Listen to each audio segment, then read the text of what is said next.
আজকে আমি ভাবছিলাম কি করব।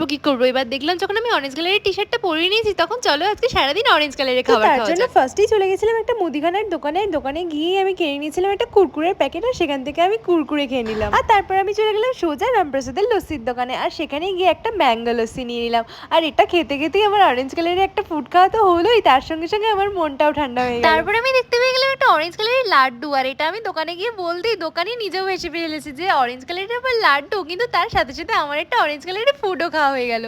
আর তারপরে আমি সোজা চলে গেলাম মিয়ামোড়ের ওখানে গিয়ে পেস্ট্রি খুঁজছিলাম অরেঞ্জ কালারের, কিন্তু অরেঞ্জ কালারের কোনো পেস্ট্রি না দেখতে পেয়ে আমার মনটা তো খুবই খারাপ হয়ে গেল। কিন্তু আমি তারপরে দেখতে পেয়ে গেলাম একটা চিকেন ইন্টারনেট, আর এটা অনেকটা অরেঞ্জ কালারেরই ছিল, তো আমি এটাই জলদি জলদি আর তারপরে আমি লাস্টলি চলে গেলাম একটা আইসক্রিমের দোকানে, আর ওখানে গিয়ে আমি একটা অরেঞ্জ কালারের আইসক্রিম পেয়ে গেলাম। তো ঠিক কথাই, কিন্তু আইসক্রিমের দেখো স্ট্রাকচারটা কেমন ব্যাকা মতনই ছিল, সেই জন্য আমার একদমই পছন্দ হচ্ছিল না। কিন্তু যাই হোক অরেঞ্জ কালার পরে খেতে তো হলোই। তো এরপর তোমরা কোন কালারের ফুড চ্যালেঞ্জ দেখতে চাও সেটা কিন্তু কমেন্ট